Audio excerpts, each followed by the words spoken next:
Ano ang birth month mo? January, sila yung malambing, masarap magmahal, pero madali magsawa habang nasa iyo pa, sulitin mo na. February, sila yung super moody, madaling ma-inlove, madali rin makamove on. March, sila yung malumbot ang puso, madaling lambingin, masarap mahalin, pero grabe kung magalit, mabilis mag-move on. April, sila yung grabe magmahal, todo bigay, todo effort, tahimik pero mainitin ang ulo, mahilig tumingin sa iba pero ikaw lang ang mahal niya. May, madaling mainis pero mabilis pasiyahin, maliit na effort, matutuwa na, palagi may love life pero laging naloloko. June, mahilig mga liwa pero kapag nakita na niya yung taong mahal niya, loyal kung loyal yan.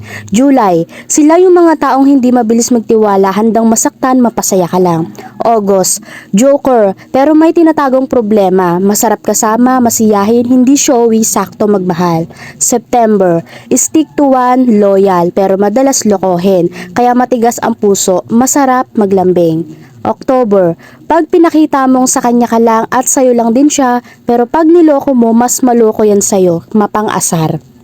November, hindi mabilis makamove on sa isang bagay, marupok, madamdamin, umiiyak ng patago pero kakayanin. December, mabait, loyal, hindi ka iiwan, ipaglalaban ka.